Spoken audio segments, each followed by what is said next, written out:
apresentação bem, bastante breve sobre o que é o programa Soja Plus, que talvez tem pessoas aqui que talvez não conheçam, né? O programa Soja Plus é um programa de gestão voltada para a sustentabilidade em propriedades rurais, ok? O nome Soja Plus ele vem exatamente porque quem promove esse programa de gestão é a Associação Brasileira da Indústria de Óleos Vegetais. Quando a gente fala de óleo vegetal no Brasil, a gente vai pensar basicamente óleo de soja, ok? Então a proposta da Biov é fazer com que as propriedades produtoras de soja, elas sigam na direção de uma gestão sustentável. Isso basicamente pensando no mercado que eles querem abraçar, inclusive um mercado internacional bastante abrangente. O mercado europeu muitas vezes é bastante exigente com relação a esses aspectos. Então, basicamente, eu poderia dizer que dentro da universidade isso funciona como um programa de extensão, um programa de formação de estagiários para trabalharem na assistência técnica dentro de fazendas produtoras de soja, principalmente, né, para fazer esse tipo de gestão. Então, o que antes a gente fazia, a gente estava fazendo esse treinamento, essas palestras, de forma mais fechada para aqueles candidatos ao programa de estágio Soja Plus. O que a gente está fazendo agora é expandir isso, a gente vai tentar fazer essas palestras com uma certa regularidade,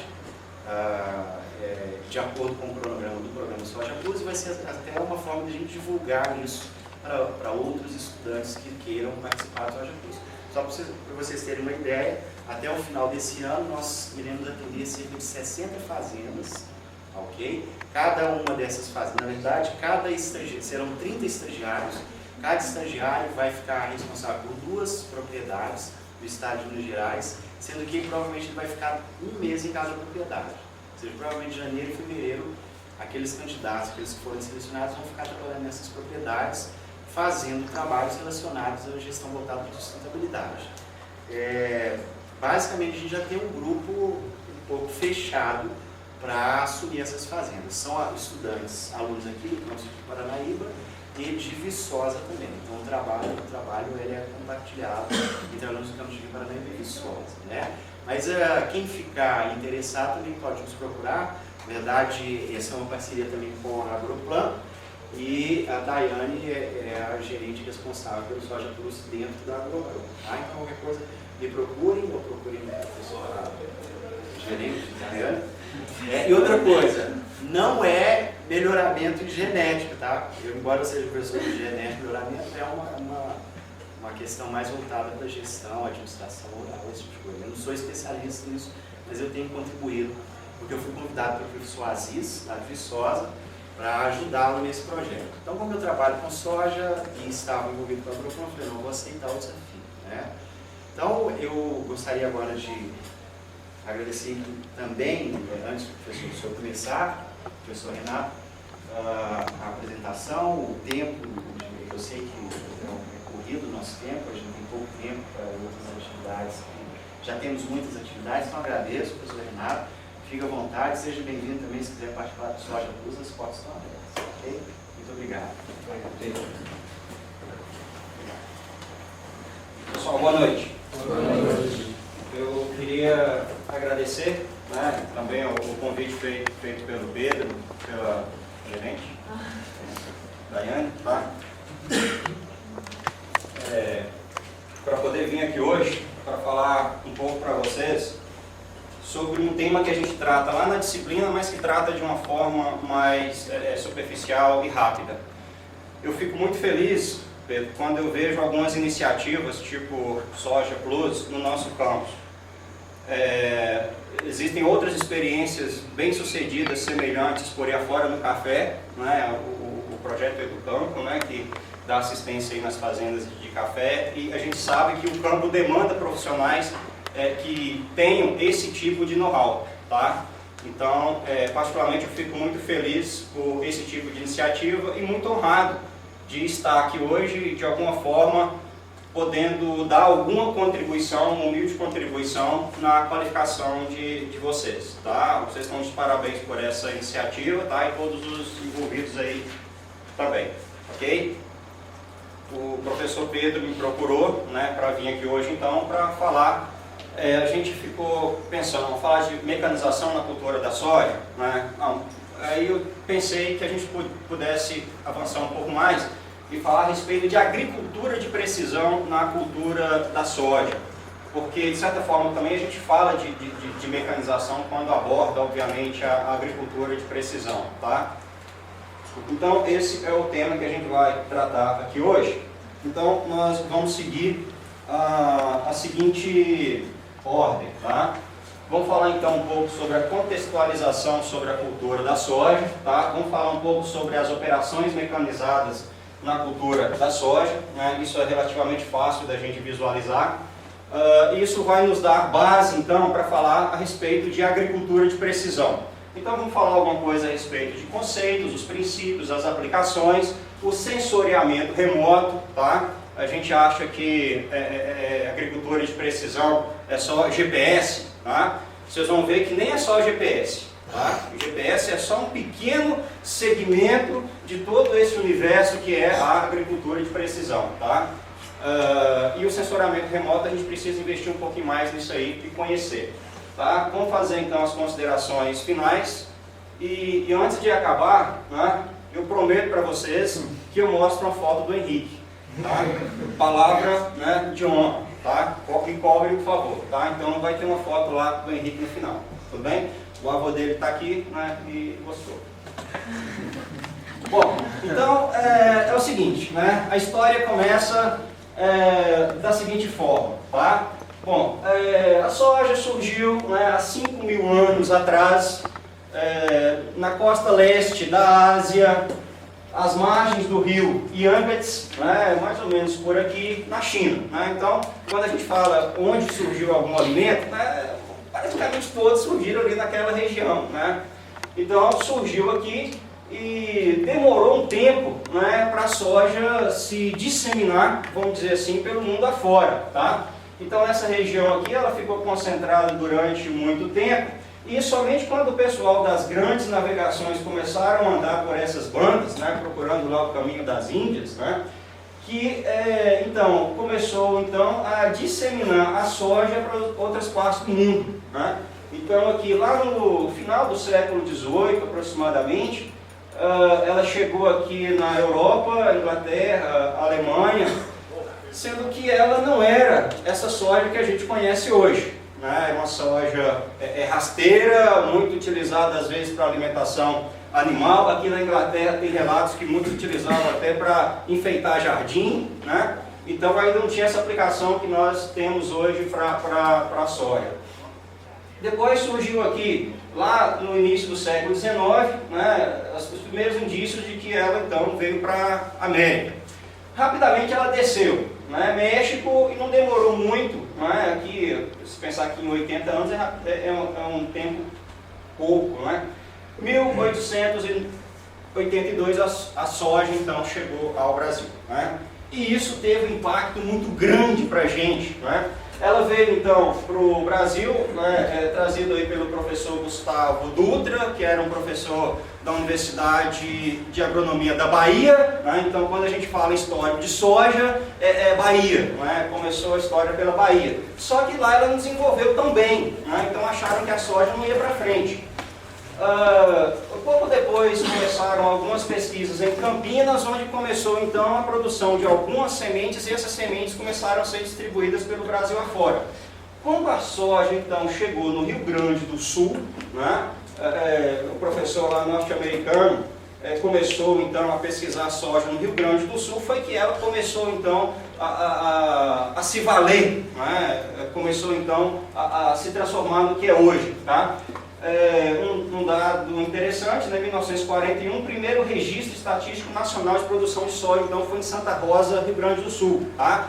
Então, a gente sempre fala, né, além do professor Gustavo Dutra, fala de Santa Rosa, tá, no Rio Grande do Sul. 450 toneladas em 640 hectares, o que dá aproximadamente 12, 13 sacas por hectare, tá? Também, primeira indústria lá em Santa Rosa, né, e 1960, 1980, né, ela pulou aí de 1,5 milhões de toneladas para 15 milhões de toneladas. Então, a soja foi um sucesso. Chegou ao Brasil e se estabeleceu. Né?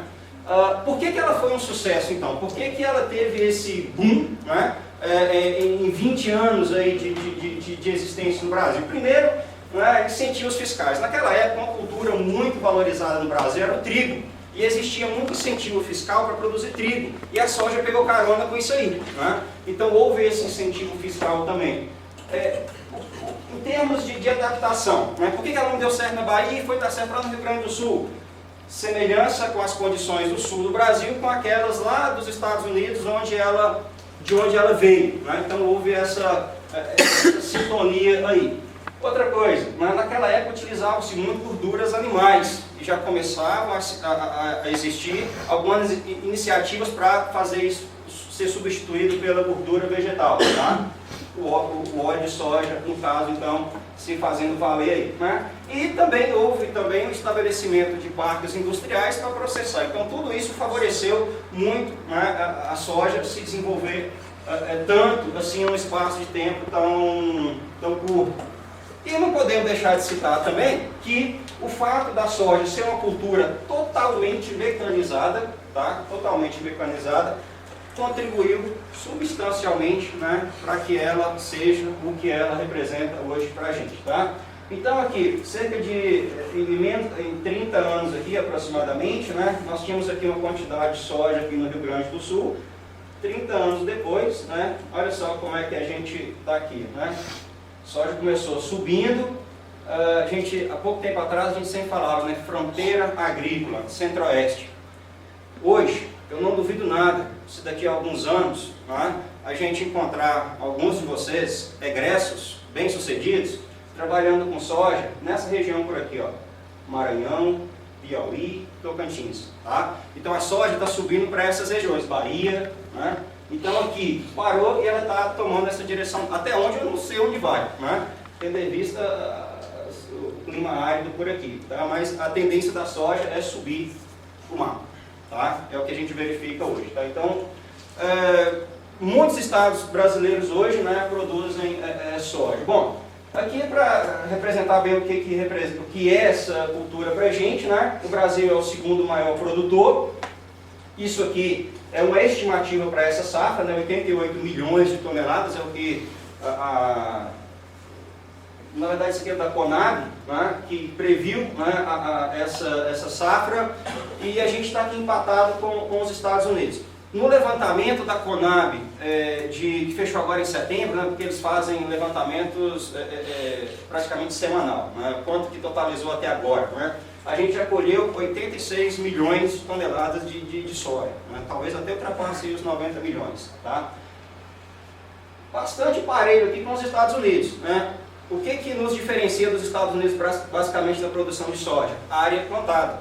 Enquanto a gente produz isso aqui em torno de 28 milhões de hectares, eles precisam de algo em torno de 32, 33 milhões para produzir essa mesma quantidade. Né? Ou seja, nós somos mais eficientes na produção de soja. Né? Então, isso aqui mostra bem o que acontece. Né? Nós temos aqui um crescimento relativo de área plantada para uma produção. Olha só como é que essa curva aqui sobe, né? E essa aqui, né, mantém um patamar mais homogêneo na parte de baixo do gráfico. Né?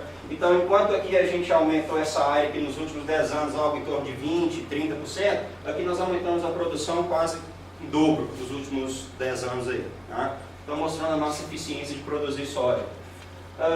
Também aqui mostrando a importância da soja em termos de porcentagem, né? Ali em cima agora cortou um pouco. No que se refere à produção de grãos, né? 48% que nós produzimos em termos de grãos é soja. Né? Então, né, tem um importante peso, né, no agronegócio brasileiro. Então falam aí de pré-sal, falam de um tanto de riqueza no Brasil. O agronegócio é um dos nossas riquezas que nós temos certeza que funciona. E a soja ocupa quase a metade, né, dessa produção em termos de grãos. Tá? Bom, aqui, será que dá para baixar, Pedro? Eu acho que vai ser bem caro, né? Deixa eu ver aqui, certo? Dá licença. Você vai subir na cadeira? Acho que ó, na mesa aqui é melhor. Você falou que tinha medo disso aqui cair, né? Aí que ela baixa, mas não é que você soltar ela. Bom, quem fica aqui segurando para mim? É o gerente, né? Aí eu sou capaz. Não, mas acho que dá. Esse hoje é o maior. Sem adoção de biotecnologia, biotecnologia, né? Acho que Aqui, ó, a mesa aqui, ó. Não, dá pra tirar. Tá não, bom. dá, vamos continuar assim mesmo. Tá.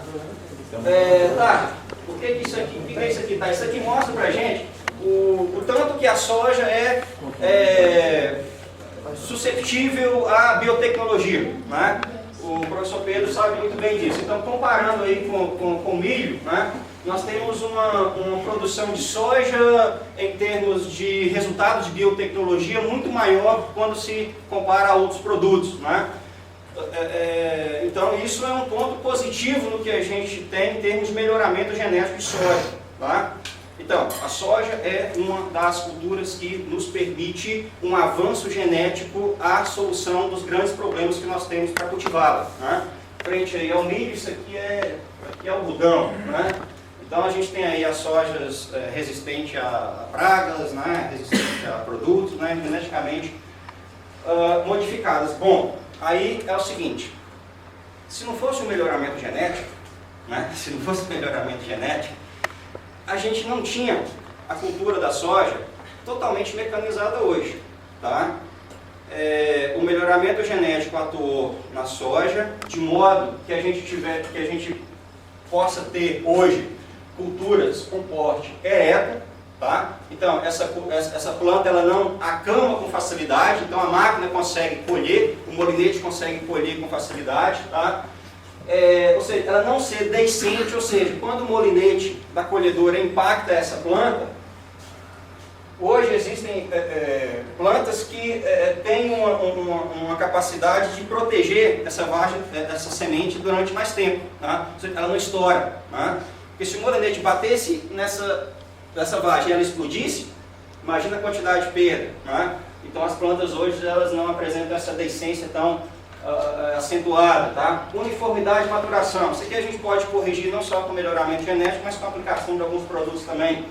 A altura é entre 60 e 120 centímetros. Isso aqui, pessoal, é um dado, tá? Comprovadamente, tá? Que é a melhor altura de uma planta de soja para ser colhida, tá? Menor que isso, as perdas aumentam, e maior que isso também aumenta, tá? Então, a altura da soja é ideal para ser colhida mecanicamente, tá? E outro fator importantíssimo que o melhoramento genético atuou e ajustou para a mecanização foi a altura de inserção da primeira vagem, tá? Ou seja, quando a colhedora ela entra na área, aquilo tem um limite de altura para cortar a planta. Se essa primeira vagem que ela está muito baixa, ela dificilmente vai ser colhida, tá? Então a serra, né, a parte de corte da colhedora, ela vai pegar ali algo em torno de 10 centímetros, tá? Então é importante que essa vagem esteja um pouco acima, tá? Então, por isso que a soja hoje é mecanizada na sua totalidade, tá? A gente teve um apoio aí muito grande no que se refere ao melhoramento genético. É o sonho dos cafeicultores, né? Resolver o problema aí da questão da maturação, né? Para não ficar precisando colher café em 5 meses, ok? Bom, então, contextualizado a história da soja, né, nós então podemos ver o que aconteceu durante esse tempo com a mecanização no Brasil, tá? Então, observe só, né, tem uma história muito interessante aqui para ser contada. O Brasil começou a ser mecanizado, começou a ter as suas atividades agrícolas mecanizadas ali, começando por volta do final da Segunda Guerra Mundial. Começou então a haver a importação de máquinas, né? E começou a trazer máquinas principalmente da Europa, né? Então, em 1940, 3 mil tratores, 50, 8 mil, 1960, cometeu o descalabro de importar 62 mil tratores. Imagina, importar 62 mil tratores sem ter um parque industrial estabelecido. Aí o trator quebrava, né? E como hoje não tem WhatsApp, né? como é que você ia pedir peça de reposição lá na Europa? Né? Então o trator ficava parado aí 3 meses, né? 5 meses, né? Porque não tinha peça de reposição. E outra coisa, 62 tratores de um monte de modelos diferentes. Né? Então a coisa era uma verdadeira torre de Babel. Aí, né, para tentar amenizar esse problema, em 1960, né, o governo lá, Jânio Quadros, não sei, baixou um decreto, vamos criar o Plano Nacional da Indústria de Tratores. Então foi quando o Brasil começou a fabricar tratores. Né? Em 1961, 20 mil tratores, né, a produção foi crescendo. Em 1979 a coisa começou a desandar. Né, na década de 1980 o Brasil não cresceu. Né? Imagino que a maioria de vocês devem ter nascido naquela época. Né? Cresceram foram vocês, né? Foram vocês. Né? Mas 1980 foi uma década bem ruim, né? E afetou também a produção dos tratores no Brasil. Depois a coisa começou a voltar a aumentar. 1995 começou então as atividades com a agricultura de precisão no Brasil. Né? Sendo que 15 anos atrás isso já estava iniciado aí em outras partes do mundo. Tá? Aumentou esse ano. O que nós já produzimos de tratores? Fechamento de agosto agora da Anfávia, né, que é a Associação Nacional dos Fabricantes de Veículos Automotivos. Né? Até agosto o Brasil produziu 45 mil tratores de rodas. Tá? O Brasil é um país mecanizado ou mecanizável. Né? Nós podemos trabalhar com mecanização no Brasil. Né? Isso aqui mostra, vai aumentar até dezembro certamente. Olha só, 1960 coincide então com aquele grande crescimento que houve em termos de produção de soja no Brasil, que eu disse anteriormente. Né? Então as duas coisas andaram junto, tá? O crescimento da mecanização, tá? E o grande aumento na produção de soja que nós tivemos no Brasil. Tá? Então são duas coisas que andaram paralelas. Bom, quando o Pedro me chamou para vir aqui fazer estar com vocês, né? Duas coisas eu não poderia deixar de fazer. Né? A primeira coisa é mostrar a foto do Henrique no final. Né? A segunda coisa é voltar a falar para vocês que é muito importante você utilizar a terminologia correta, tá? Quando você trabalha com máquinas agrícolas. Quem já fez a disciplina sabe muito bem disso, né? E não custa nada a gente voltar a falar disso aqui. Eu acho que eu vou ter 180 anos, se Deus assim me permitir, e vou continuar falando isso aqui, tá? Apesar de que muitas das vezes dar um grito, né, no eco. Então, pessoal, quando a gente fala sobre máquina agrícola, o termo correto, o final é dora, tá? Então, toda vez que você for se referir a uma máquina agrícola, né, use o termo correto, tá? Aí o Silas está rindo ali, por quê? O Silas está achando que ali, né? Porque a primeira vez que eu falei isso, né, máquina agrícola é dora, né? Aí o danado levanta a mão, professor, como é que eu vou chamar a minha sanduicheira a partir de agora? Né? A sua sanduicheira você chama como quiser, né? Sanduicheira, né? Mas máquina agrícola, tá bom, Silas? Você já se convenceu ou não? Já. Máquina agrícola nós vamos chamar de dora. Vocês que estão trabalhando aí com soja plus, principalmente, tá? Vocês vão escutar, obviamente, muito termo popular. Tudo bem, você tem que aceitar, você tem que saber conversar com as pessoas, independente da terminologia que ela utilizar. Mas você, como técnico, tá? Tendo feito o curso de mecanização agrícola, tem que saber utilizar a terminologia correta, tá? Então vamos utilizar semeadora, adubadora, colhedora, beneficiadora. Tudo bem? Então não se esqueçam disso aí, tá?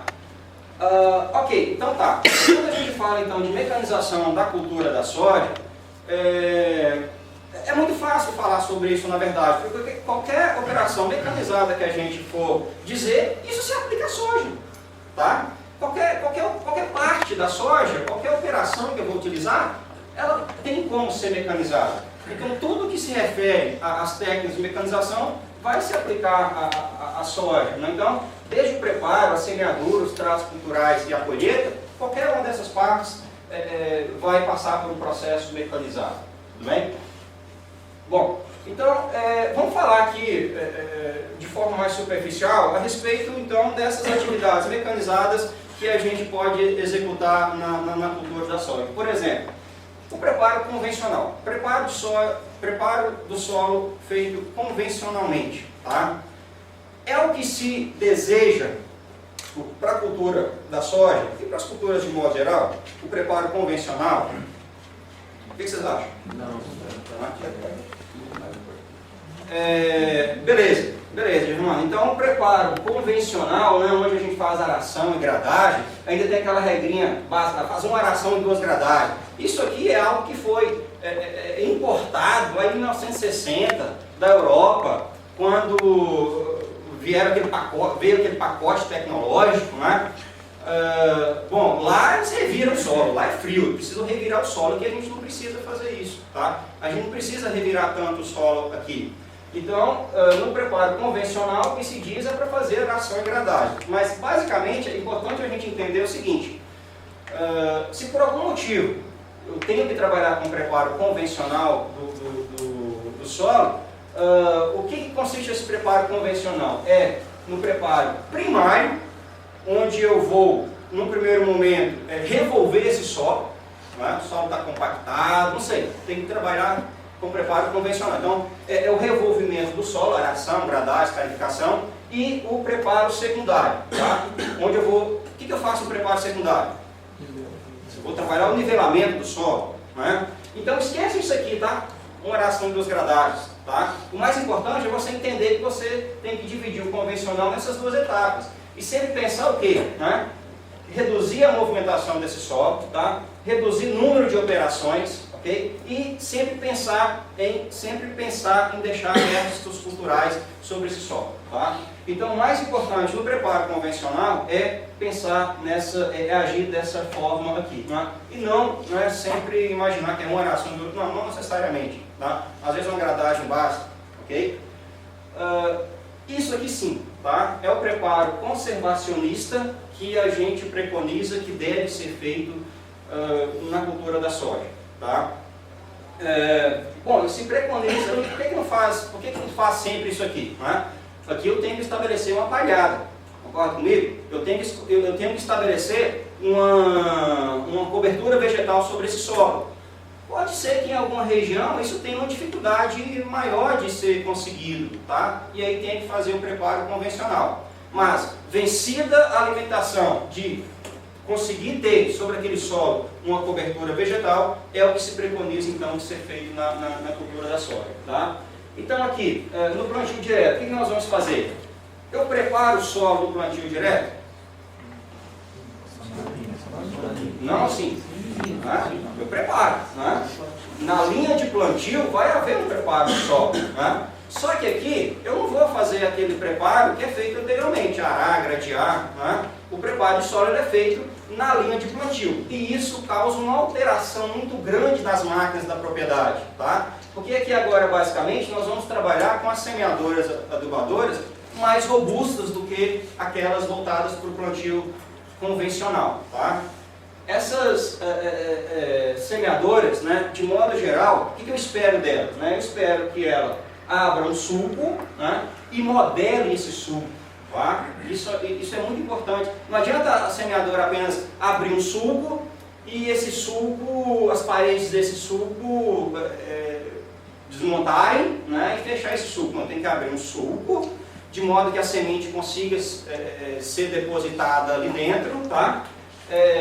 Precisa ter um dosador para fazer a colocação em quantidade exata da semente, também do adubo, né, nesse sulco, cobrir esse sulco e fechar esse sulco. Tá? Então, quando se fala na semeadora, né, ela precisa exercer essas etapas aqui. Essa etapa especificamente tem que ser muito bem analisada. Tá? Você tampar esse sulco e cobrir esse sulco. Tá? Cobrir e exercer uma leve compactação ali em cima. Tá? Facilitar o contato do solo com a semente, né? Automaticamente também dá umidade com a semente. Tá? Uma vez que essa semente ela é colocada aí com 13%, né, de umidade, e para ela germinar, ela precisa atingir aí, às vezes 4, 5 vezes mais. Né? Então precisa ter um contato bom ali. Tá? etapa importante que a semeadora tem que exercer é colocar o adubo afastado da semente, né? Isso não pode ficar junto, né? Senão vai desidratar a semente, tá? Então, abaixo ou do lado é a forma clássica, né? 5 centímetros para cá, 5 centímetros para lá, ou a semeadora abre o sulco na frente, deposita o adubo e depois coloca a semente atrás. O mais comum, né, é essa situação, ou seja, o abridor de sulco ele é colocado lateralmente ao abridor de sulco de semente e do adubo. Tudo bem? O que acontece hoje? Tá? Hoje acontece a seguinte tendência: as semeadoras elas serem mais largas. Qual que é a vantagem dessas semeadoras serem mais largas? Oi? Aumenta a capacidade operacional. Diminui a compactação. Diminui a compactação? Passa menos vez, né, o trator, assim. É uma consequência interessante, sim.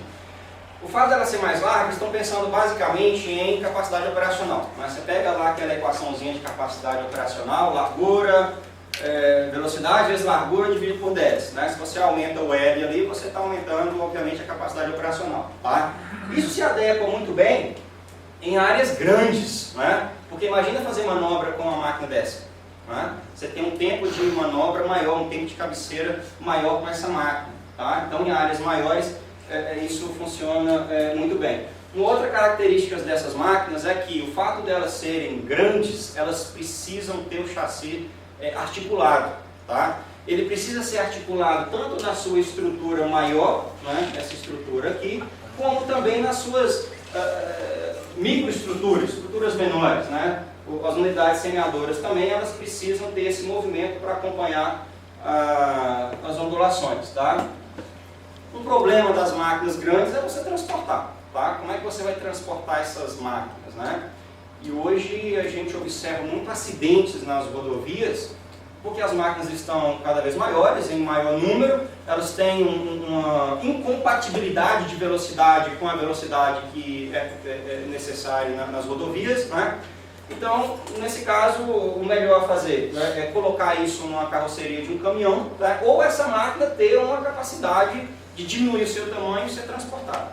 Tá? Então, essa é uma consequência que a gente observa, né, da necessidade de se ter máquinas grandes.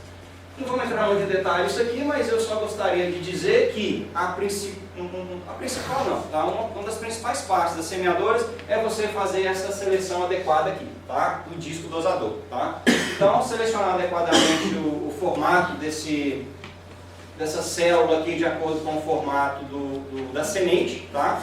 Para que você tenha uma distribuição adequada. Esse tipo de mecanismo dosador ele tem uma característica interessante, que é a quebra de sementes. Né? Então, algo em torno aí de 7 até 10% de sementes são quebradas com esse mecanismo. Tá? Então, isso aqui vai ficar lá no fundo do depósito, né? Já tem uma pressão, uma coluna de semente em cima desse disco. Isso aqui vai girar, tá? As células vão ser preenchidas com a semente. Quando passa por aqui tem um dedo retrátil que empurra essa semente para baixo e ela cai então no tubo de descida. Tá? O que existe mais avançado nessa história aí? O pneumático, tá? O dosador pneumático. Então ele já não é mais horizontal, é vertical. Aqui tem uma pressão, um ventilador produz uma sucção. Essa semente ela vai ser presa aqui nessas células, tá? No limitador aqui para retirar o excesso de sementes. A semente então gira, quando chega aproximadamente por aqui o ar, então diminui a sua pressão, a semente cai no suco, tá? Por que eu estou dizendo isso aqui? Tá? A gente pode trabalhar muito com a agricultura de precisão nessa parte aqui dessa semeadora.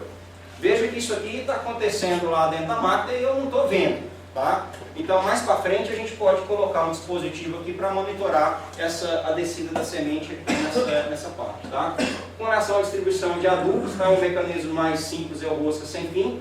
À medida que eu aumento a velocidade de giro desse dispositivo, eu aumento a queda da semente. Aqui, tá? Quando a gente fala que a gente precisa ajustar uma semeadora, tá? Eu preciso entender isso aqui, tá? A relação de transmissão entre o movimento que está chegando da roda e o que vai para os mecanismos dosadores, tá? Então, aqui também é um outro ponto onde o que muitas empresas têm investido hoje ao invés disso aqui ser feito mecanicamente, adaptar ali um motor hidráulico, né, é mais eficiente para fazer essas trocas aqui automáticas. Tá? Então é um outro ponto que essas máquinas podem ainda evoluir. Um outro ponto onde mais para frente a gente vai falar que resolveu um problema, isso aqui, tá? O marcador de linha. Bom, soja, plantio direto, palhada. Eu entro com um riscador desse aqui no solo, imagina que esse riscador na palhada ele pode ter uma menor eficiência, né? Ele pode não riscar tão bem o solo como se fosse um preparo convencional, tá? Então, funciona, mas existem outras técnicas mais eficientes de se fazer isso aqui. Tá? Então, tem como calcular essa distância aqui, que refere então ao local onde o operador vai voltar passando aqui em cima com a roda do trator. Tá? Então, o marcador de linha também é um problema que nós conseguimos resolver com a agricultura de precisão. Com relação, então, à parte de pulverização, né? Tratos culturais no que se refere à soja. Que tipo de pulverizador nós vamos utilizar na soja? O hidropneumático? O pneumático? Né? Vamos utilizar o pulverizador hidráulico. Por quê? Oi? Aqui a gente observa isso, né? Então é um dos pulverizadores onde a gente consegue controlar melhor o volume aplicado, né? Então tem uma barra aqui e a gente consegue então controlar, comparando com outros pulverizadores, né, o volume aplicado. Então é esse tipo de pulverizador que nós vamos trabalhar na soja. Também a agricultura de precisão praticamente reformulou esse pulverizador hoje em dia. E quais partes desse equipamento, basicamente, nós temos que nos preocupar, tá? Existe aqui uma bomba, tá? um regulador de pressão, mas principalmente nessas válvulas. Tá? Então observe, tá? O que essas válvulas elas fazem então? Se você tem um pulverizador, e isso é interessante, né? Os pulverizadores mais modernos hoje têm isso, você ter pulverizadores que trabalham com a possibilidade de você controlar seção a seção a pulverização, é melhor, tá? Porque você pode trabalhar com taxa variável. Então, quando você tem um pulverizador que tem uma barra, que tem apenas uma seção, é um pulverizador mais limitado. Então, quando você tem um pulverizador que é possível você fechar essa barra, fechar essa aqui, trabalhar só com a do meio ali, é um pulverizador que te permite uma otimização na aplicação, tá? Então, isso é uma vantagem. Com relação à pulverização na soja, por volta de 2000, teve um problema muito sério, né? Foi quando, acho que foi 2000, que entrou a ferrugem, né, no Brasil, né? E aí os produtores de soja ficaram doidos, né? Vai acabar com a soja no Brasil, tá? Mais uma vez o melhoramento genético agiu nisso aí, mas a mecanização também teve o seu papel importante em resolver esse problema, né? Esse tipo de pulverizador aqui então, né, o famoso Vortex lá da JAC, né? Ele tem aqui um ventilador, esse ventilador então acionado pela TDP, aciona uma corrente de ar de alta vazão, infla uma cortina aqui e esse ar ele é direcionado para baixo junto com o jato de pulverização. Vantagem disso, você consegue penetrar melhor no dossel das plantas, né? Uma vez que o fungo, né, vai estar lá embaixo, num local de difícil acesso, esse pulverizador então ganhou, né, notoriedade nessa época aí, tá? Hoje ainda se utiliza para outros fins, né, mas foi nessa época que esse pulverizador então teve o seu auge, tá? Se vocês entrarem, fizerem uma pesquisa rápida, vocês vão encontrar algumas adaptações interessantes, né? Então tem essa empresa aqui que elevou o chassi do trator, né, para que um pulverizador mais barato, um pulverizador mais simples, pudesse fazer a pulverização naquela soja lá de 1,20 m que a gente falou, né? Você pensar um trator, né, um trator convencional, um trator agrícola, não vai chegar a 1,20 m, né? Então, o sujeito foi lá, reforçou aqui o chassi, subiu, então passa debaixo da soja ali, né, tranquilo para fazer a pulverização. O fato de elevar essa estrutura, você reduz um pouco o peso dele aqui, né? A estrutura fica mais frágil, então você diminui o tanque aqui. Então, algumas adaptações. Vejam que, eu sempre digo isso, você precisa ter criatividade para se fazer valer na sua profissão também, tá? E em máquinas dá para fazer muita coisa tendo um pouco de criatividade, tá? Dinheiro, financiamento, consegue-se, não é isso? Tá? Precisa criatividade e iniciativa, tá? Então tem muita gente fazendo isso aí. Então chegamos aos pulverizadores mais modernos aí, né, que fazem na sua média algo em torno de 150, 200 hectares por dia, tá? Então, né, os pulverizadores autopropelidos. A pulverização aérea também é um bom artifício de ser utilizado na soja, tá? Desde que você tenha principalmente produtos na formulação que seja condizente com a aplicação aérea, né? A formulação UBV, né? Ultra baixo volume, tá? Esses pulverizadores, então, eles se assemelham muito ao pulverizador hidráulico, né? Com uma diferença básica aqui, que eles podem trabalhar tanto com bicos hidráulicos como também com micronético, tá? Com os dispositivos centrífugos aqui, né? Que dá para você controlar melhor o tamanho da gota, tá? Então, um ponto interessante aí desses equipamentos. E chegando na colheita, tá? Estou fazendo uma viagem rápida aqui, tá? Fazendo uma viagem rápida aqui da mecanização da soja. Aí chegando na colheita, tá? Aí a colheita da soja talvez seja a parte mecanizada que foi mais beneficiada com essa história do melhoramento genético que eu disse, né? As plantas não vão mais acamar, né? Então, uma imagem interessante, né? Bonita, você observa, você entra na internet, né? O que você acha de colhedoras, né? Fazendo esse tipo de situação, né? Aí chega, né? Essa imagem ganhou o mundo, né? Você já deve ter visto essa imagem em algum local, em algum momento da vida de vocês, né? Então, quando eu vejo isso, né, que eu chego à conclusão, que eu tenho mais certeza, é que, apesar da gente crescer, a gente sempre continua criança. O que muda são só os brinquedos, né? Porque o sujeito pega 30 colhedoras, né? Cada um aí 500, 700 mil reais, né? Pega ali 12, 13 semeadoras que estão vindo aqui atrás, né? Então, só nessa brincadeira aí, vou imaginar por baixo 40, 50 milhões de reais, né? E mais um custo que teve para ficar lá em cima tirando uma foto, né? Mas é normal, porque quando no Centro-Oeste a situação, a realidade é bem diferente, né? Quando vai, por exemplo, começar a cultura da soja, o que acontece?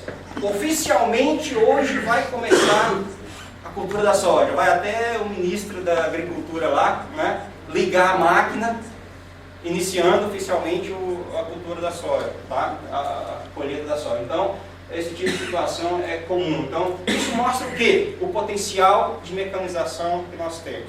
Para alguns isso pode parecer agressivo, mas mostra, na verdade, que nós temos um potencial mecanizado muito grande, tá? Bom, e as colhedoras, né? A colhedora é uma máquina fantástica, né? É uma máquina muito interessante, porque se você pensar, né, que a soja lá está dentro da vaga, né, lá no campo lá, né, e ela te entrega aquele grão limpo, inteiro, né? Imagina, pessoal, o que não tem que passar no interior de uma máquina para aquele grão ser entregue para você, né, com aquela presteza, né? Então, as colhedoras são máquinas muito interessantes e a da soja não foge essa regra, tá? Também são máquinas que sofreram um avanço muito grande, né, com a chegada da agricultura de precisão, tá? Então, rapidamente aqui, né, o molinete, né, que vai cortar a planta, aqui embaixo o mecanismo de corte, o mecanismo sem fim, que joga isso para o centro, o mecanismo de alimentação e o coração da máquina, né? O mecanismo de trilha, né? O cilindro de trilha, o côncavo e o batedor. O saca-palha, tá? Aqui embaixo o ventilador, tá? Então, você pega o grão, a planta, né? Vai te entregar lá na frente a vagem, o grão já limpo, né? Então, aqui mostrando, né, a alimentação, né? A massa vegetal vai vir aqui pelo mecanismo de alimentação. Chega aqui no mecanismo de trilha, tá certo? O cilindro de trilha, o côncavo, esse aqui radial, ou seja, colocado perpendicularmente à máquina, tá? A grande maioria dos grãos vão passar aqui pelo côncavo, algo em torno de 80% vai ser trilhado aqui, né? Os grãos vão passar por aqui, ok? Então aqui a gente tem uma regulagem muito importante, que é esse movimento do cilindro de trilha. O batedor, né, vai aparecer aqui em cima, que vai retirar essa palha desse mecanismo. Por isso que a gente diz que o coração da colhedora está aqui, né? Esse aqui, algumas máquinas têm, outras não, cilindro de alimentação do saca-palha, né? Veja aqui o volume que está sendo jogado para trás aqui da máquina, na verdade. Em algumas máquinas isso pode ser feito, em outras não tem essa possibilidade, né? Às vezes quando o volume é muito grande, abre-se esse compartimento aqui, né, para dar maior vazão e evitar que eventualmente o cilindro de trilha venha a sofrer um embuchamento, né? O saca-palha trabalha sempre nesse movimento, né, oscilatório, jogando o material mais leve para trás, o material mais pesado obviamente vai ficar embaixo, né? O grão vai ficar aqui embaixo, tá? Passa pelas peneiras, né? Aqui mostrando o ventilador. A rotação do ventilador também é um ponto de regulagem importante dessas máquinas, porque se tiver muito rápido pode jogar grão para fora, tá?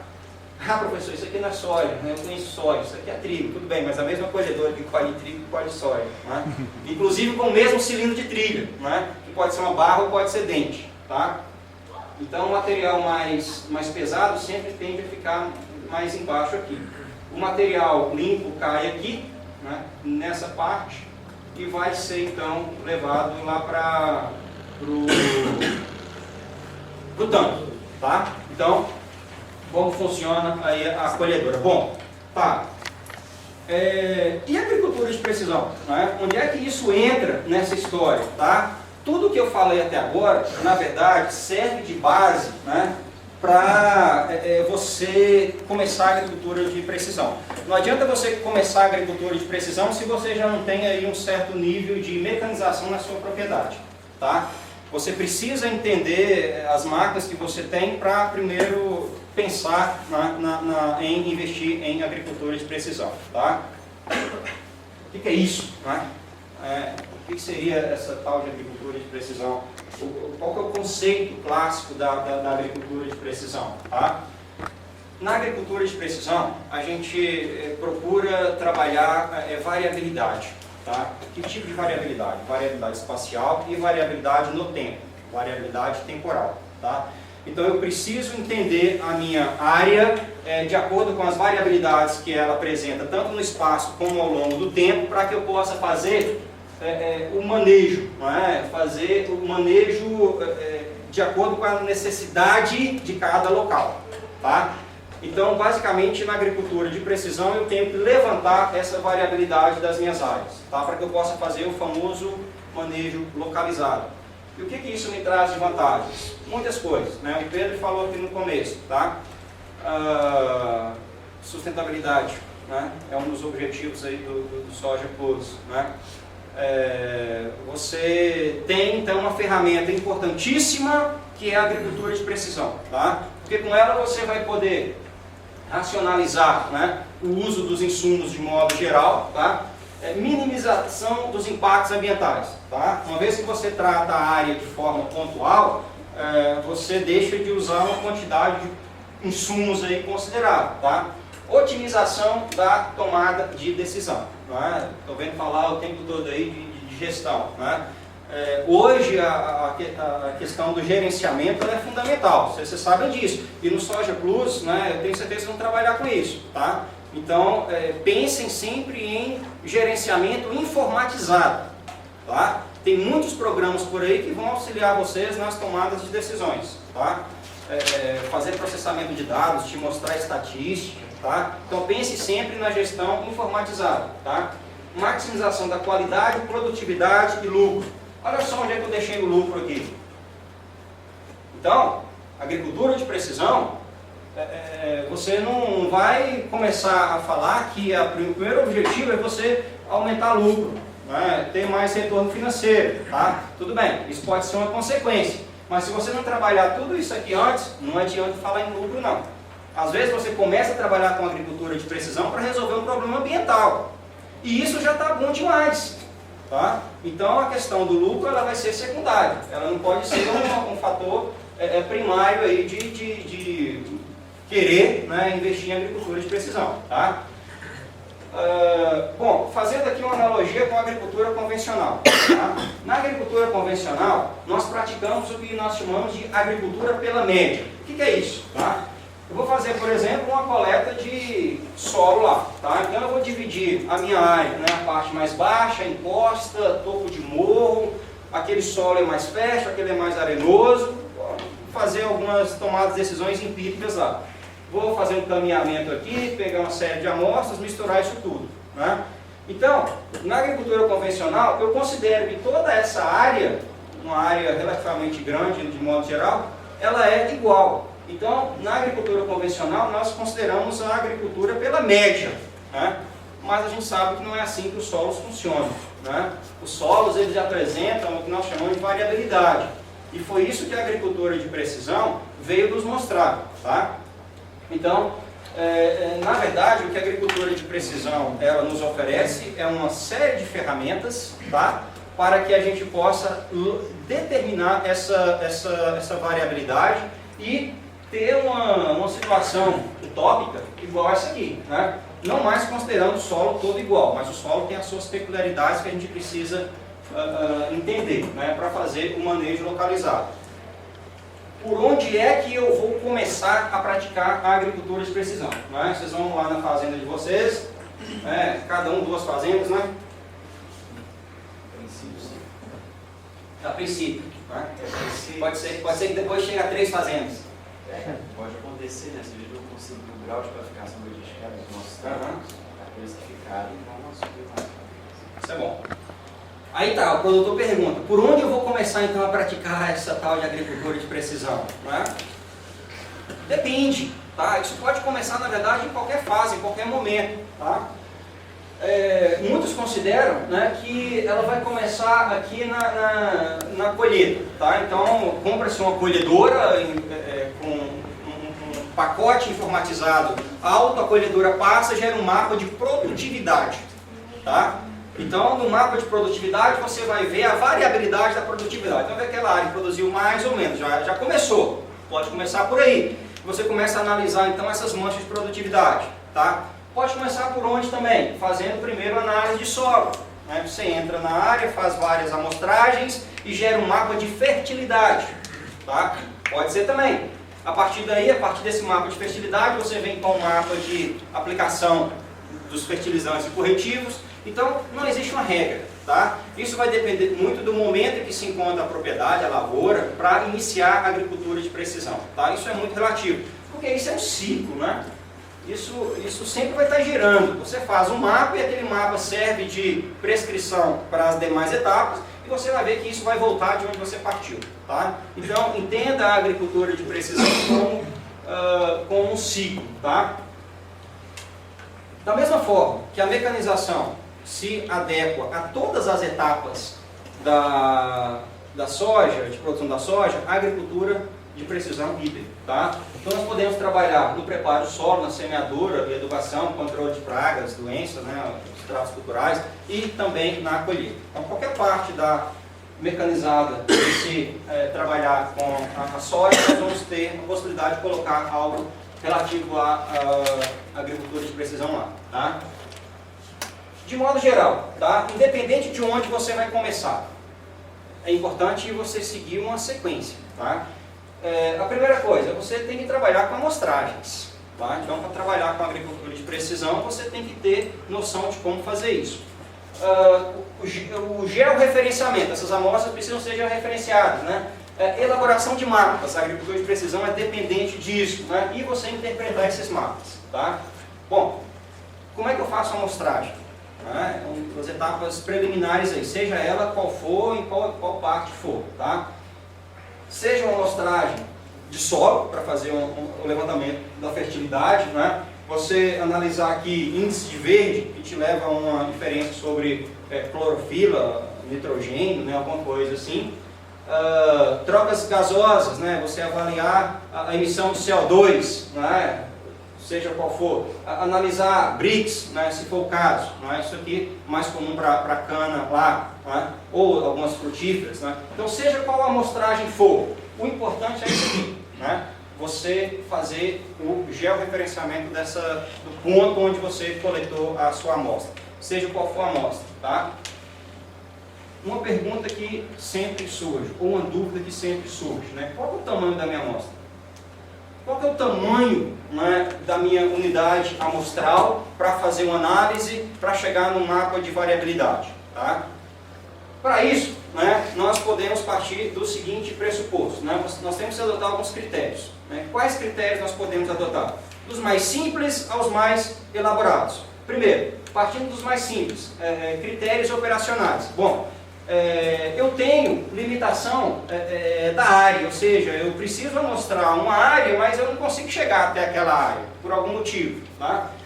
Eu tenho limitação de equipamento, eu não consigo coletar uma grande quantidade de amostras porque eu não tenho como transportar ou armazenar, tá? São limitações que uma determinada situação pode me impor, são as chamadas, eu vou me basear então nessas limitações para definir o tamanho da minha amostra, tá?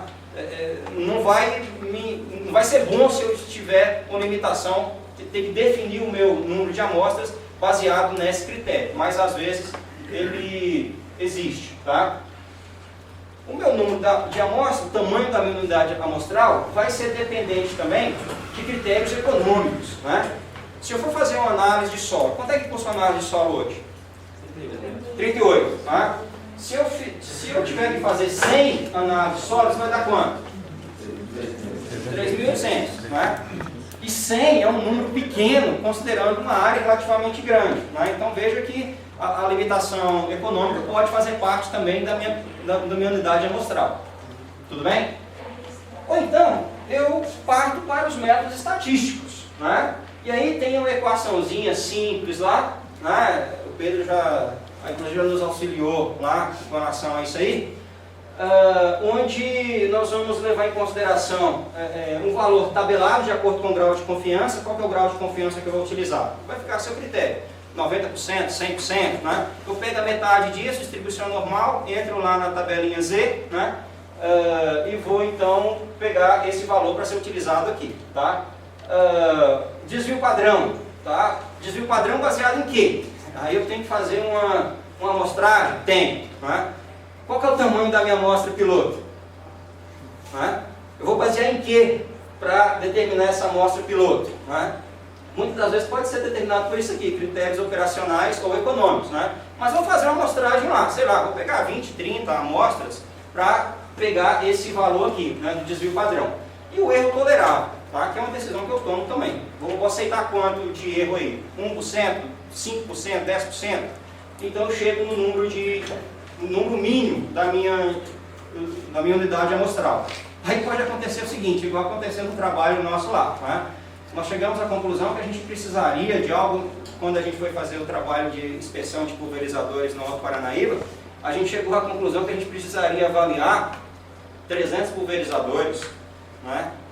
Aí não tinha como, vamos avaliar 60 e tá bom, né? E aí a gente conseguiu dados suficientes para fazer o trabalho, né? Então às vezes não se aplica, às vezes se aplica, tá? Mas são critérios que eu preciso utilizar, eu preciso pensar nesses critérios, tá? Antes de tomar a decisão. Tudo bem? Então gravem isso aí. Bom, olha só como é que isso influencia, essa tomada de decisão com relação à minha unidade amostral. Olha só como é que isso influencia no meu mapa. Então, vamos pegar aqui. Aqui nós temos a mesma área, tudo bem? Só que foi utilizada densidade amostral diferente. Então nós temos aqui 1 hectare, foi realizado 6 amostras, olha o tipo de mapa, né? Um detalhamento maior, tá? Aqui uma amostra em 1 hectare, tá? Aqui 2 hectares, feito apenas uma amostra. E aqui nós temos 4 hectares, apenas uma amostra. Olha a simplificação que o mapa foi tendo, né? À medida que a gente diminui o tamanho da amostra, tá?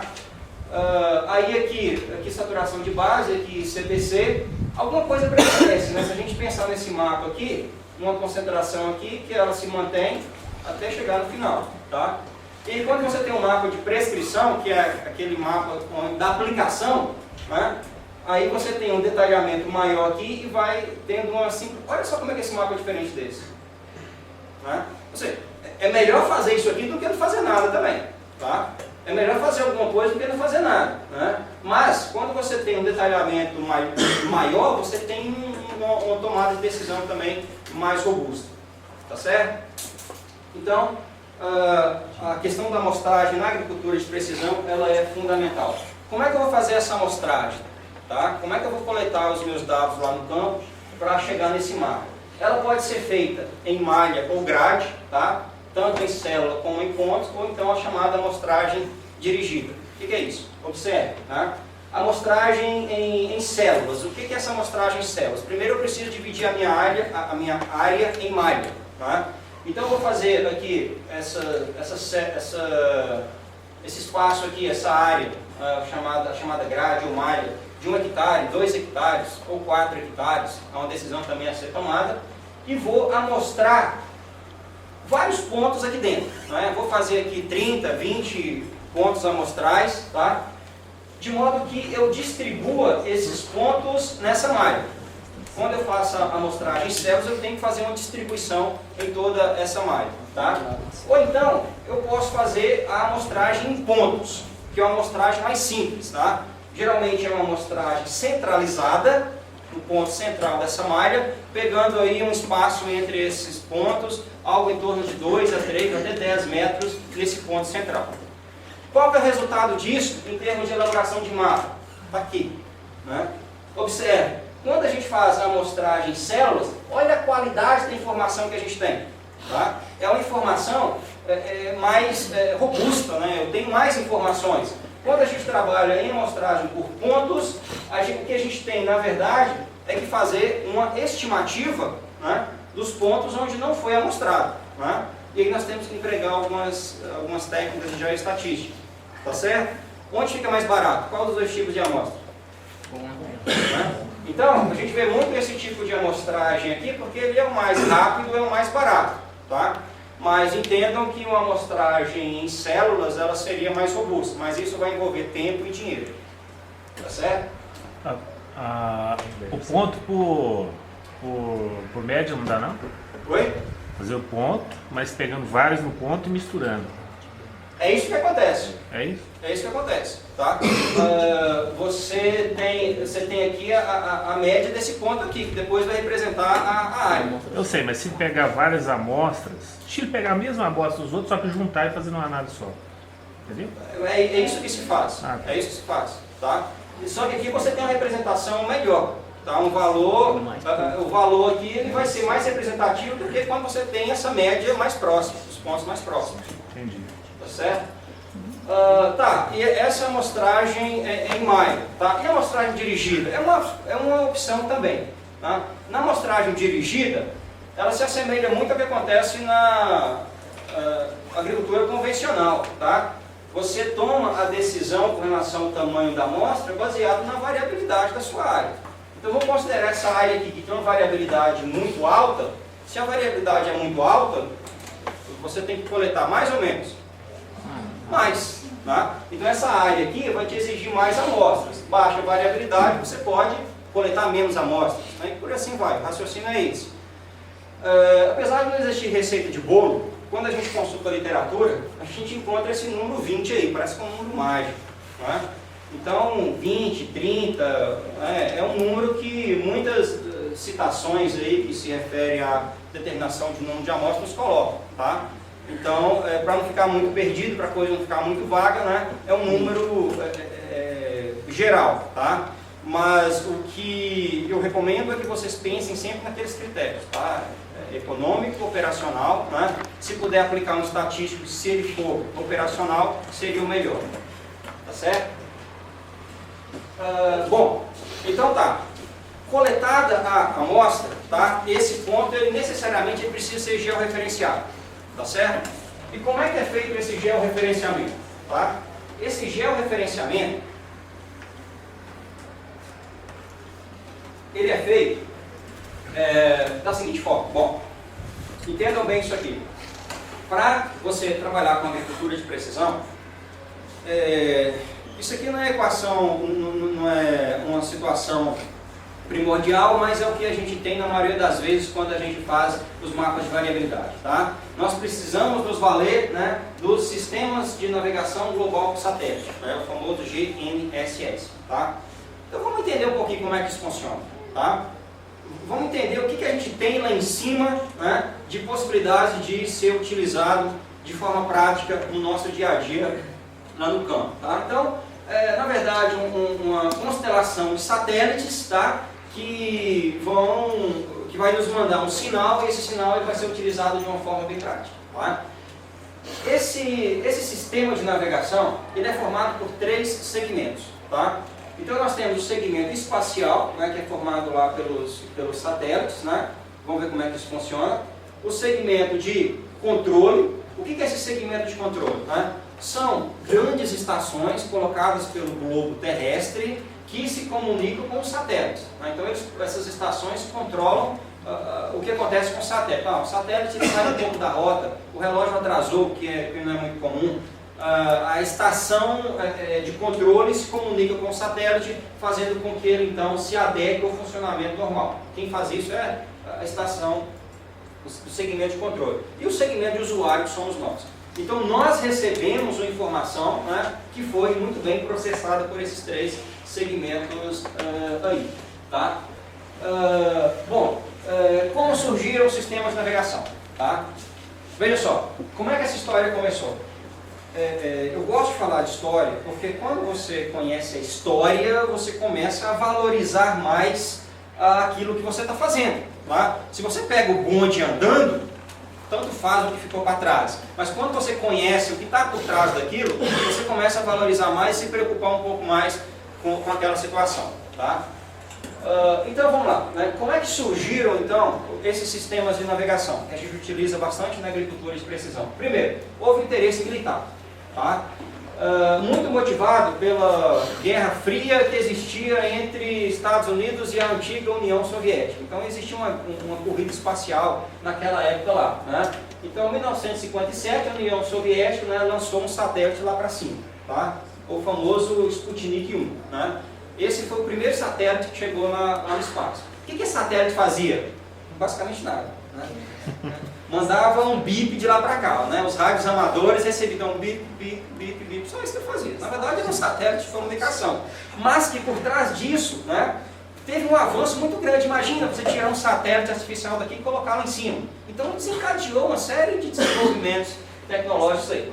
Os Estados Unidos, né, para não ficarem para trás, lançou, né, o Transit 1A. Só que ele estourou e ficava em cima. Né? Então, o Transit ele foi o primeiro satélite lançado pelos Estados Unidos que não deu certo. Chegou lá em cima foi o Transit 1B. Né? Mas que também foi importante, porque diferente do Sputnik, o Transit era um satélite que foi lançado para fins de navegação, não era de comunicação. Tá? Então, foi que realmente a época onde começou, né, o sistema de navegação, foi com esse sistema Transit aqui. Ele tinha uma série de limitações. Né? Os Estados Unidos depois lançaram o sistema Navstar, né, que é o que a gente tem até hoje aí sendo utilizado. Então, quando fala GPS, o GPS é um sinal emitido pelo sistema de navegação Navstar, tá, que é controlado pelos Estados Unidos. Tá? E hoje a gente tem outros por aí. Tá? Então, o Navstar, tá, ele é constituído de 24 satélites, tá, circulam a Terra em 6 ciclos, né, 6 órbitas. Cada satélite demora aí 12 horas para percorrer a Terra, né? Então gira numa velocidade relativamente alta, e numa altitude aí da Terra em torno de 20 mil quilômetros de altura. Tá? Esses satélites são movidos por energia solar, então quando a estação detecta que precisa fazer alguma mudança, às vezes essas mudanças de órbita demoram meses, tá? Porque o consumo de energia é alto e ele precisa, e basicamente a energia solar que impulsiona esses satélites. Tá? Os primeiros sinais tinham lá um erro de 90 metros, isso era proposital, porque quem manipula isso, quem gerencia isso? As Forças Armadas dos Estados Unidos. Então não ia disponibilizar um sinal preciso gratuitamente. Tá? Então tinha um erro, que era chamado de disponibilidade seletiva, de 90 metros. Depois, por pressão, isso tirou, né? Então tinha esse erro lá, tá? Bom, oi. Até hoje não se sabe a coordenada lá do Pentágono, né? Pra não poder ter alguma carta terrorista, alguma coisa assim. Mas não tá difícil de descobrir não, tá? Descobriu. Oi? Desse tipo. Esse erro, na verdade, ele não existe mais, mano. Por quê? Em 2 de maio de 2000, né, esse erro saiu. Tá? Por quê? Porque hoje você não precisa dos satélites para você saber a posição exata de um corpo. Tá? Você pode utilizar bases de referências para chegar naquele corpo lá. Tá? Então, por pressão da sociedade, esse erro ele desapareceu. Tá? Então tá, uma informação importante, não existe só o Navista, GPS, tá? Existe também o GLONASS. Então, se você vai trabalhar com agricultura de precisão, nessas fazendas aí, e vai adquirir um GPS, tá? Pense em adquirir um GPS um receptor GPS que se conecte ao sistema Navista, mas que também se conecte ao GLONASS. O que é o GLONASS? O GLONASS, como querer chamar isso aí. Se o Navista é norte-americano, o GLONASS é de quem? Da Rússia. Né? Então tem uma história muito legal, que eu não vou entrar muito em detalhe aqui agora, mas o GLONASS, então, ele é russo, tá? Ele é formado por 24 satélites em 3 órbitas. O Navista é quanto?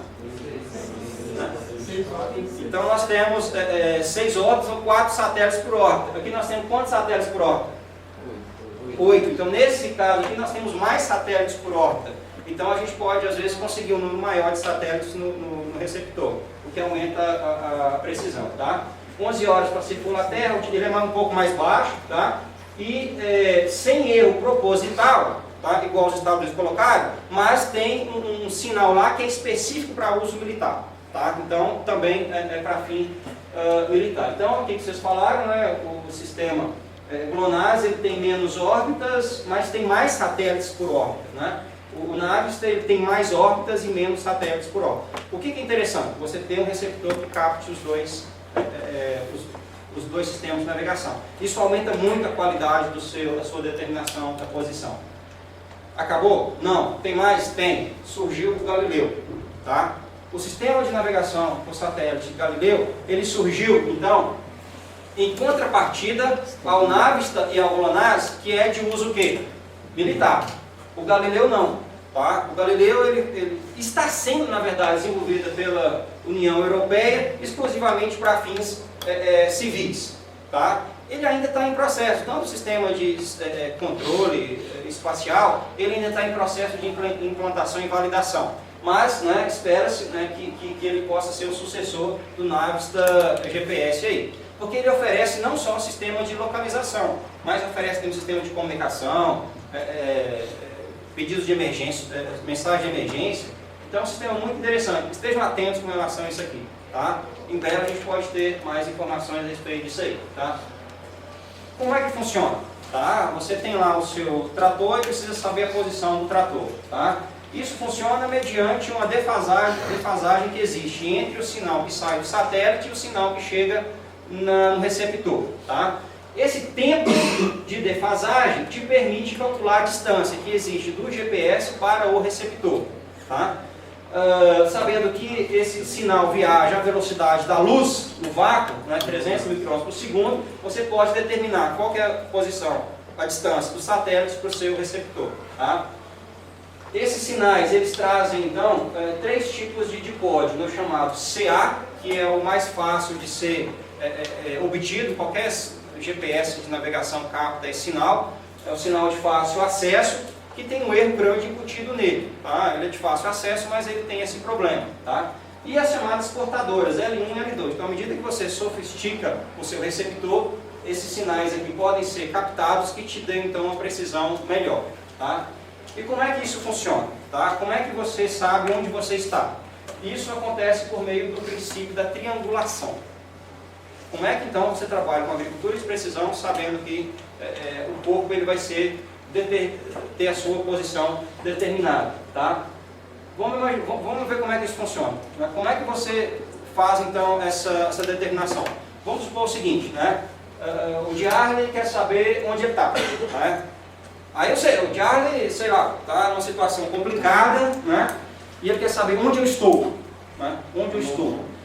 Aí ele pergunta para alguém, né? Onde eu estou? Eu não sei onde eu estou. Onde eu estou? Aí esse alguém responde para o Diarley o seguinte, né? Você está a 49 quilômetros de Serra do Salitre, né? Esse alguém era muito amigo do Diarley, né? Ajudou muito, né? Então, em linha reta, você está a 49 quilômetros de Serra do Salitre. Isso quer dizer o quê? Quer dizer que o Diarley pode estar em qualquer lugar nessa circunferência aqui. Tudo bem? E o Diarley continua meio perdidão, né? Aí ele encontra uma outra pessoa e pergunta, por favor, onde eu estou? Né? Essa outra pessoa responde para o Diarley o seguinte, em linha reta, você está a 24 quilômetros de São Gotardo. Ou seja, o Diarley pode estar também em qualquer local nessa circunferência aqui, né? Mas ele ainda continua perdido. Ele encontra uma outra pessoa e fala, pelo amor de Deus, onde eu estou? Né? Essa pessoa diz para ele o seguinte, você está a 23 quilômetros de Carmo do Paranaíba. Né? Diarley então vai estar onde? No ponto onde esses 3 círculos eles se encontram. Onde Diarley vai estar? Rio Paranaíba. Em Rio Paranaíba.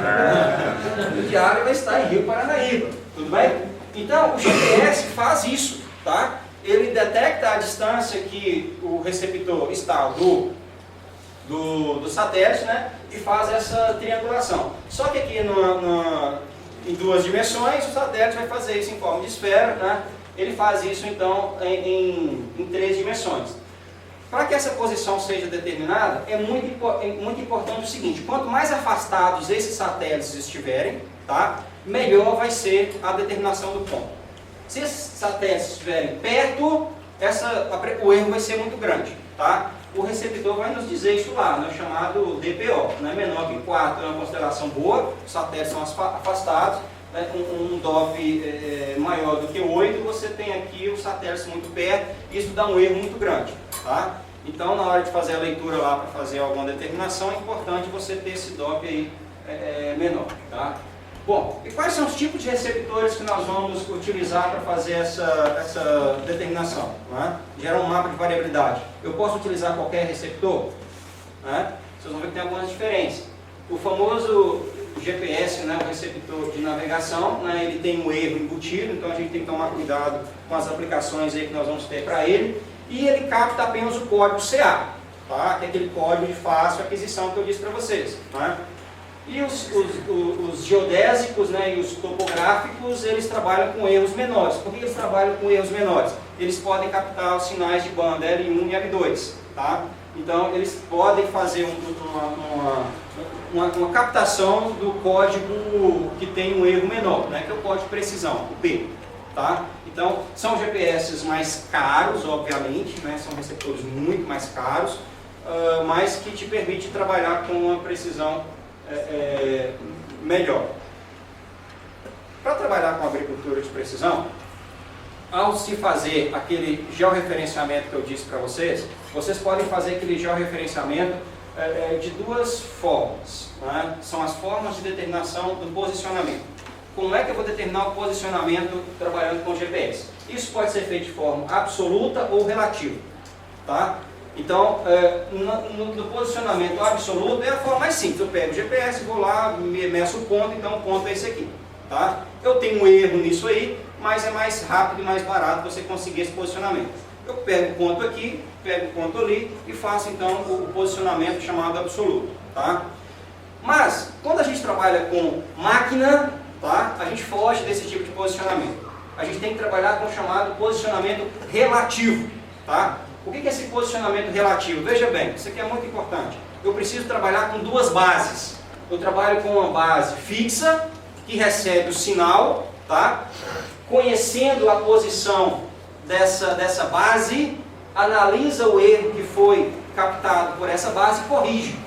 Tá? E manda um sinal através de uma onda de radiofrequência para a máquina.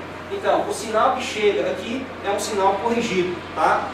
É o chamado, DGPS, né, o GPS diferencial, mas basicamente essa tecnologia aqui é a RTK. Qual que é a diferença entre os dois? O diferencial, isso aqui é feito às vezes em pós-processamento, tá? Armazena isso aqui, leva para o computador e faz a correção. No RTK, que as empresas têm investido muito, faz isso em tempo real, tá? Corrige esse sinal e joga para a máquina, tá? Isso aqui é que tem revolucionado a agricultura, tá? Piloto automático, barra de luz, trabalha com esse sistema aqui. Conhece a posição de um ponto, corrige e manda para a máquina fazer a determinação. Bom, então são as formas de fazer o georreferenciamento, tá? Às vezes você vai precisar trabalhar, né, com a agricultura de precisão, com as técnicas de geoestatística, tá? Não tem nenhuma disciplina de geoestatística, não é. Não é. Já é, assim, variograma, exatamente. Então, o que a geoestatística diz? Por que a geoestatística é importante para avançar aqui? Por que a geoestatística é importante para a agricultura de precisão? Porque a geoestatística, diferente da estatística clássica, ela trabalha com análise de vizinhos semelhantes, tá? É isso que a geoestatística resumida da história diz pra gente. Ela diz o quanto que um vizinho se parece com um ponto. E até onde isso vai. Na estatística clássica não faz isso, tá? Então, ela trabalha com a técnica de krigagem. Então, quando eu disse para vocês lá que a amostra em pontos, eu preciso fazer uma interpolação, eu tenho esse ponto aqui, né? Até onde vai a igualdade perto desses pontos aqui? Eu preciso trabalhar com a geoestatística, né? Os vizinhos tendem a ser semelhantes, né? Essa que é se preconiza, né, na geoestatística. Então é isso que eu quero, né? Eu tenho esse ponto aqui, a geoestatística disse para a gente que todos esses pontos aqui dentro eles têm uma semelhança, né? Gera-se então um mapa de variabilidade, tá? Esse mapa aqui nós geramos nessa área aqui, uma parte dela, onde a gente avaliou a resistência à penetração, né? E aqui a gente detectou nessas zonas aqui uma área de compactação maior, né? E áreas menores aqui. Então, por algum motivo, né, existia uma resistência à penetração aqui nessa área. Tá? Então, tem que analisar por que isso está acontecendo. Isso aqui gera-se, então, por meio de semelhança de vizinhos. Tá? Bom, fazendo esse georreferenciamento, nós podemos avançar um pouco em termos de mapeamento, né, em máquinas. Ou seja, fazer a elaboração do mapeamento não aplicando as ferramentas das geoestatísticas num software, num laboratório. Tá? Ou posso utilizar máquinas que já me dê esses mapas. Né? Então, o mapeamento automático feito com os pulverizadores, né? Ou então com as colhedoras, o que a gente encontra muito por aí. Muitas empresas têm investido nisso. Né? A colhedora passa então e ela tem uma série de sensores, e esses sensores ligados a um GPS já fazem esse mapeamento de forma automática. Né? Eu tenho então um mapa da produtividade.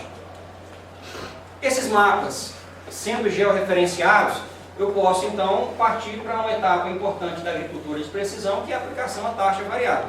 Né? Esse mapa digitalizado ele é colocado então no computador de bordo do trator, do equipamento. Tá? O radar vai detectar qual que é essa velocidade de deslocamento, sabendo onde está, vai acionar uma válvula aqui então para fazer então a aplicação, levando em consideração o que houve na determinação do mapa de variabilidade. Tá certo? Aquilo que eu disse anteriormente, né, referente àquele tubo de descida lá da semeadora, né, o que a gente tem hoje de agricultura de precisão para isso? Né? Sistemas de monitoramento de queda ou descida da semente. Tá? Então, sabe que precisa você monitorar constantemente o plantio, a deposição da semente. Tá? Seria muito melhor se você tivesse um dispositivo desse aqui que analisasse quantas sementes está passando por aquele tubo, né, e verificar se tem ou não uniformidade na deposição. Tá? Os sistemas de barras de luz, então, muito associado ao RTK. Né?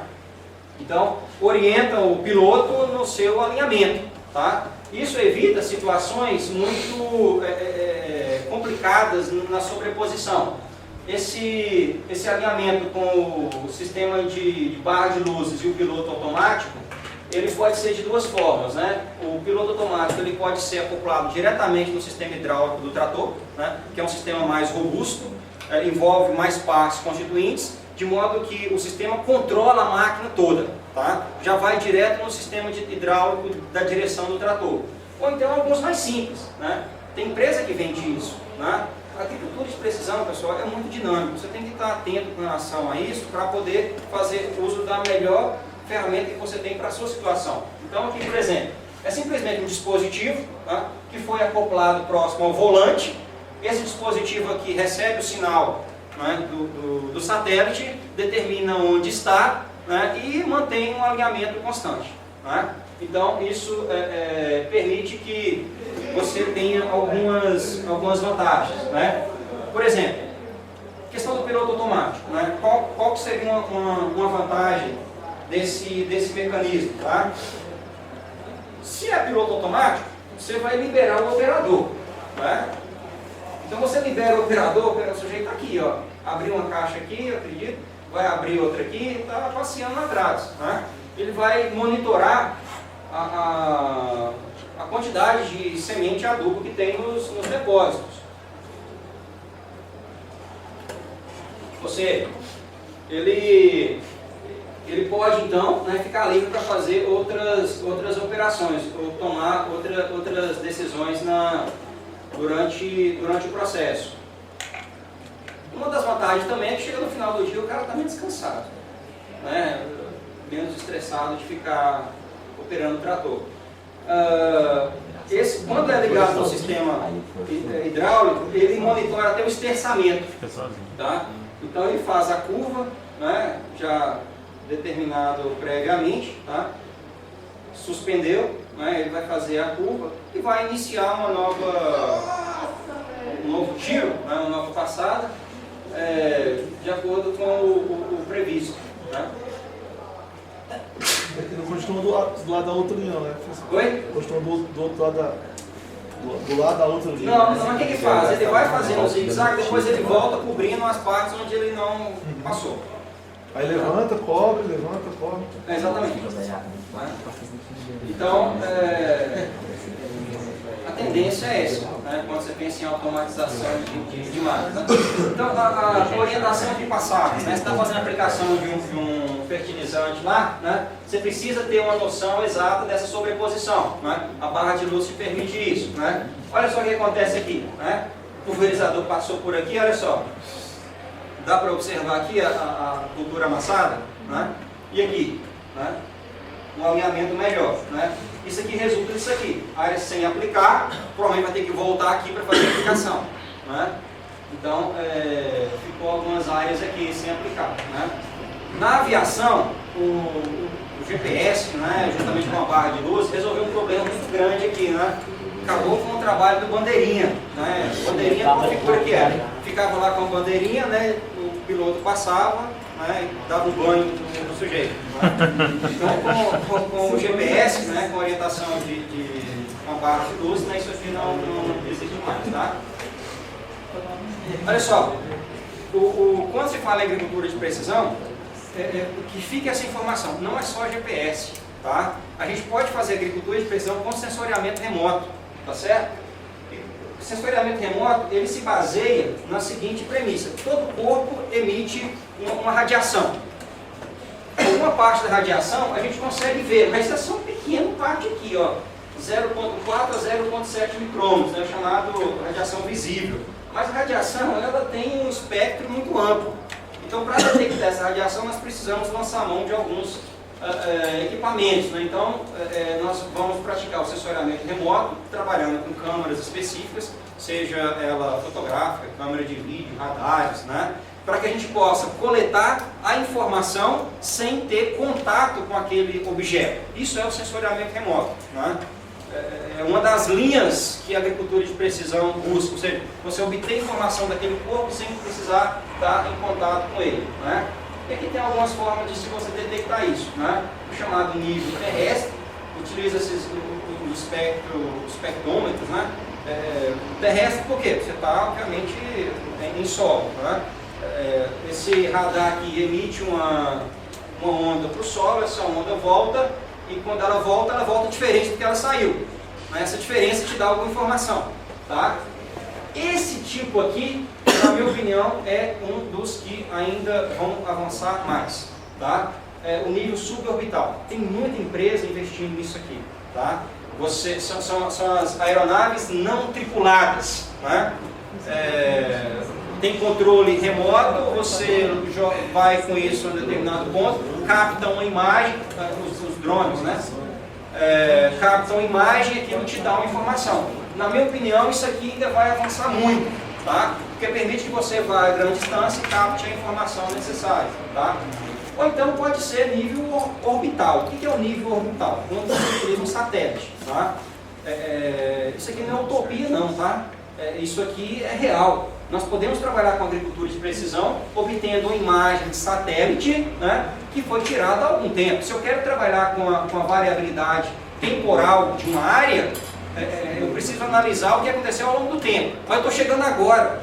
O que aconteceu há 3 anos nessa área? Né? Dá para saber? É possível. Você vai ter que gastar um pouquinho aí, porque você vai ter que comprar uma imagem dessa. E nem sempre elas são baratas, mas dá para conseguir essa imagem. Tá? Detectaram onde essa área? Então, nós estamos onde? Aqui, ó. Né, seu Cláudio? Há 5 anos atrás, a imagem era desse jeito aqui onde nós estamos. Né? Hoje o campo está nessa área toda aqui. Ó. Então, é possível fazer uma análise de variabilidade temporal com uma imagem dessa. Né? É um recurso a mais que a gente pode utilizar na agricultura de precisão. Tudo bem? Uma outra forma de trabalhar com sensoriamento remoto é quando você tira uma imagem de uma área. Isso aqui é fantástico, olha só. Isso aqui você tem planta daninha e tem a área lá. Tirou uma imagem e você faz um processamento nessa imagem de modo que você pode detectar esses espaços em branco aqui, é onde está a planta daninha. Tudo bem? Aqui também uma outra... Isso aqui é milho, mas posso usar para qualquer situação. Né? A imagem aqui, a planta raspada com a lagarta, né? Tirou a imagem, você tem esses pontos aqui enegrecidos. Olha só como é que isso é interessante, pessoal. Dependendo dos pontos, da quantidade de pontos enegrecidos, você pode fazer um algoritmo que possa te dar uma informação para o manejo integrado. Né? No manejo integrado, você não tem que sair contando a quantidade de lagartas que tem lá. Né? Então, imagine se você puder tirar uma imagem daquela área, tudo bem? E aquela imagem já ser processada automaticamente e dependendo da intensidade de imagens que se refere à parte atacada, você já tem uma resposta dessa. Tá? Dá para ser utilizado isso aí no manejo integrado. Tá. Qual que é o sonho de consumo, né, de quem faz isso? É ter um equipamento desse aqui. Olha só que maravilha que seria. Né? Você tem aqui na frente uma câmera que vai na frente da área, captando aquela imagem que eu disse anteriormente. Essa imagem é jogada para um computador que processa essa imagem e georreferencia, determina onde está aquela imagem. Manda uma mensagem para válvulas, aquelas válvulas que eu disse lá anteriormente que o pulverizador tem. Lembra da vantagem que eu falei do pulverizador ter várias seções? Né? Então, manda uma mensagem para a ponta, de modo que a ponta ela abra apenas em cima da planta daninha. Tá? Isso aqui é meio utópico, tá? Mas tem uma propaganda da General Motors que fala o seguinte: se é possível imaginar, é possível fazer. Se você consegue imaginar, você consegue fazer. Tá? Então, é possível. Tá? Não é fácil, porque às vezes a ponta abre antes, abre depois, não abre em cima, mas é possível, precisa de ajustes. Tá? Hoje isso aqui não está operacional ainda no mercado, tá? Mas né, tem que pensar dessa forma. Os sensores também eles ajudam muito na altura da barra, né? Uma vez que às vezes passa em terraço, a barra pode bater, então você tem um sensor aqui na ponta que faz o ajuste automaticamente. O que esperar do futuro? Onde é que nós vamos chegar com essa história toda? Né? Nós vamos chegar numa situação hipotética, né? O sujeito lá no escritório, ou próximo ao campo, né? Mandando sinal para uma torre de comando que gerencia todas as máquinas na sua operação específica lá. Tá? Então, se dá para imaginar, é possível de fazer. Né? Fica aí o desafio para vocês aí. Tá? Então, para finalizar, então, nós podemos dizer o seguinte, que a adoção de técnicas de agricultura de precisão é facilitada em culturas mecanizáveis como a soja. Então, uma vez que a soja ela é muito mecanizada, tudo isso que a gente falou aqui se aplica a ela. Tá? Inclusive o sensoriamento remoto. Fica aí a dica para vocês. Tá?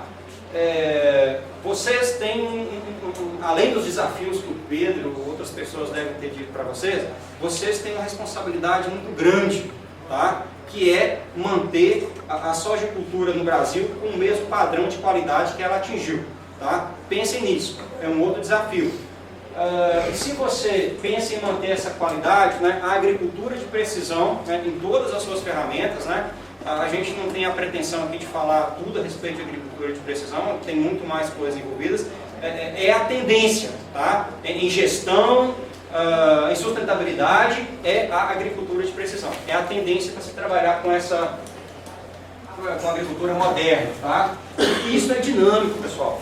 É muito dinâmico. Eu falei do GLONASS aqui, do Galileu aqui para vocês, mas não é só o Galileu. Né? A Índia já tem o próprio sistema de navegação dela, o Canadá já tem, o Japão já tem, a França já tem, né? O Brasil não tem.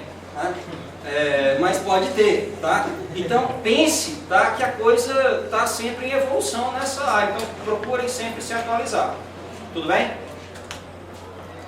E como eu prometi para vocês, tá? Eu agradeço a atenção aí, tá? Eu acho que eu preparei um material para um tempo um pouco maior do que eu tinha pensado. Obrigado pela atenção, tá?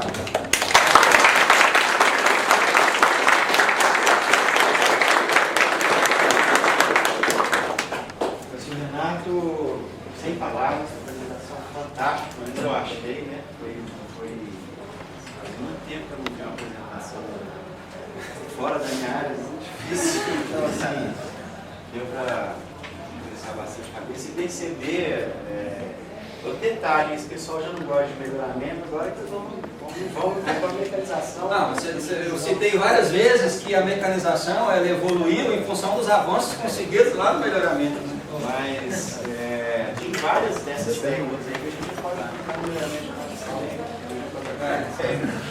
Mas e um outro detalhe que eu acho importante também, eu acho que você deixou aí um pouco das referências, mas eu percebi que eu compartilho da mesma ideia. Eu acredito que, quando a gente fala de sustentabilidade, é um assunto bastante amplo, mas não há sustentabilidade sem a aplicação de técnica e tecnologia. A gente não vai ser sustentável de não aplicar essas modernidades que nós temos disponíveis para a gente.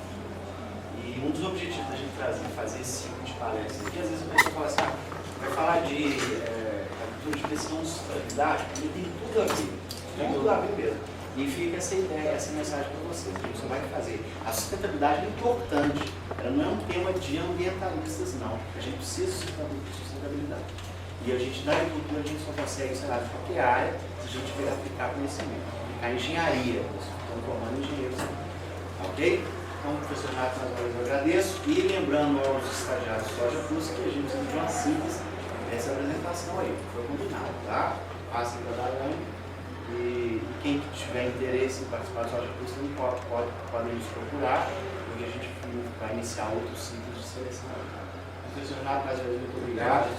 E fique à vontade para nos procurar em relação ao Soja Plus e outras coisas também. Como eu disse, eu acho a iniciativa muito pertinente e sempre que necessitar, né, pode me procurar também, que sempre que eu puder contribuir, tá? Puder conversar sobre isso aqui, sobre outros assuntos, tá? Eu me coloco sempre à disposição para ajudar no que for possível vocês aí no Soja Plus. Muito obrigado, mais uma vez.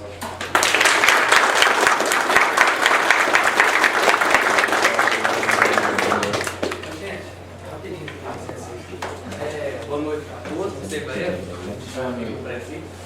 a gente só quer divulgar o processo seletivo da Biopan, que está aberto as inscrições, vai ocorrer dia 8, semana que vem, quarto, se não me engano, e anda distribuindo os panfletinhos aí, e não é de dinheiro de corrupção, não é de trabalho político não, gente, então faz favor, pelo menos leio. É isso aí, obrigado, boa noite a todos.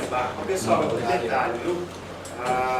Eu eu acho importante vocês valorizarem também a Agroplan. A Agroplan tem encontrado dificuldades para selecionar novos colaboradores, né? Tem vários, a gente fez um outro dia uma reunião aqui no Rio do Estado presente, o Germano e o Thiago. A Secretaria de Agricultura nos procurou para a Universidade Agroplan. E lá a gente está começando a discutir vários projetos bem interessantes. Então, assim, aproveita a oportunidade. Eu acredito que a gente não pode concentrar todas as nossas ações nesse tipo de parceria. Mas se der certo, eu acho que vai abrir um espaço bem bacana de atuação, ok? Em coisas que eu acredito que sejam bastante atuais, em termos de meio ambiente, sustentabilidade e engenharia agronômica, que eu gosto muito dessa, ok? Então é isso aí, pessoal. Tirar uma foto do mundo?